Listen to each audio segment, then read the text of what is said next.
Hello and welcome back to Mysti-Fi, your go-to destination for mystery sci-fi movie recaps. Today we're diving into a movie called Knock at the Cabin. Before we begin, I want to remind you that this video may contain spoilers. Without further ado, let's head straight to the story. One is collecting grasshoppers in a jar in the woods outside the cabin. She is approached by a large man named Leonard, who tries to come off as friendly toward her and even joins in catching grasshoppers. Leonard tells one that he is there to do something that he will regret. Soon, 3 other people emerge from the woods armed with large weapons. One runs to warn her fathers Eric and Andrew about the strangers outside. Leonard knocks on the door and tells Eric and Andrew that they are there for a task and need to speak to them. Worried for their safety, the family locks the doors and windows. The group then begins to break into the house. Eric gets into an altercation with Sabrina, where he falls and loses consciousness. Andrew fights and beats Redmond hard. The 4 end up subduing the family. Eric and Andrew are tied up. When everything is settled, the group begins to introduce themselves and their backgrounds. Leonard eventually explains his and the group's presence. All of them have been seeing visions of apocalyptic events, and the family has been chosen to deliver a sacrifice to ensure humanity's survival. If the family fails to choose, the catastrophic events will end up coming true. They are also told that they cannot commit suicide to spare their loved ones. But Eric and Andrew are adamant about not wanting to sacrifice anyone. The group then says that humanity is being judged. Redmond steps forward and puts a white mask over his head before they kill him. Leonard turns on the TV to show the family about the events that have transpired thus far. There have been powerful earthquakes and tsunamis occurring in some parts of the world. Andrew believes that they are being targeted for being a gay couple, as he recognizes Redmond as the man who assaulted him at a bar once, but the group insists that they are not there for that reason. One tries to escape through the basement, but Leonard catches up to her.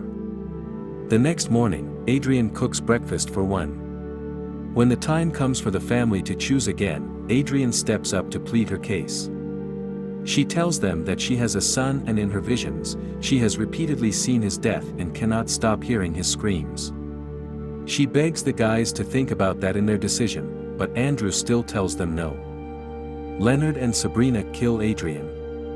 They then put on the news, which is reporting on the spread of a deadly virus that affects children.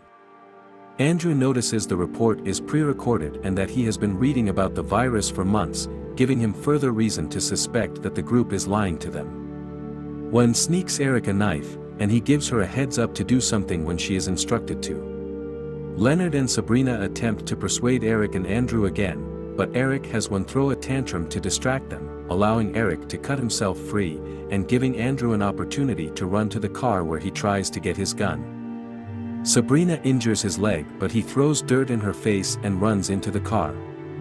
As he tries to load the gun, she tries to break in and lightly stabs him in the side, but he fires his gun and forces Sabrina to drop her weapon. After making it back to the cabin, Andrew threatens Leonard but is startled when Sabrina runs in, causing him to shoot her. Andrew also grabs Redmond's wallet from his body and confirms that he was indeed his attacker, a man named Rory. Andrew orders Leonard to go into the bathroom at gunpoint. Leonard breaks the bathroom window, leading the guys to think that he escaped. Andrew opens the bathroom and shoots into the shower, but Leonard still manages to attack him despite being shot in the arm. After a brief struggle, Leonard disarms Andrew and makes the guys turn the TV back on. Hundreds of airlines around the world begin to experience failures, causing thousands of planes to suddenly crash from the sky all around the world. Leonard speaks the same lines as the anchorwoman, making Andrew believe that everything was rehearsed. Leonard tells them that they have one last chance to prevent more disasters from happening. Eric tells one to hide in a treehouse until someone goes to get her. When it becomes clear they still aren't choosing, Leonard tells them they will only have a few minutes to stop it before it's too late, and he slits his throat. A powerful storm begins forming, with lightning hitting the ground and various trees. The guys go back inside the house. Eric tells Andrew about the figure he saw in the sun's reflection, and he admits that he has begun to believe that the group's visions were true. He noticed that they each represented aspects of humanity. Redmond was malice, Adrian was nourishment, Sabrina was health, and Leonard was guidance. They were the four horsemen of the apocalypse. When Eric seems ready to be the one to make the sacrifice, Andrew argues with him, saying humanity is not worth saving because they hate and reject people like him and Eric. Eric then tells Andrew of a vision he saw of a world that continues to live on, and how Andrew grows old and continues to be close to one, and how she has found a career she is proud of and someone who loves her as much as she loves them. With this, Eric finds his peace and takes Andrew's hand so he can shoot himself. After Andrew mourns his husband, he goes to get one from the treehouse. The two walk until they find the truck that Leonard's group came in. In the back seat, Andrew finds items proving that the rest of the group really were who they said they were. Leonard really was a beloved coach, Sabrina was a nurse, and he also finds a picture of Adrian with his son. Andrew drives with one to a diner, where people are gathered to see the news of the disasters winding down. Planes have landed safely and the death toll from the virus has slowed down. Andrew and one later leave together toward an uncertain future. If you enjoyed this video, please make sure to hit the subscribe button and turn on notifications so you never miss a new release. Thanks for watching, and we'll see you in the next one.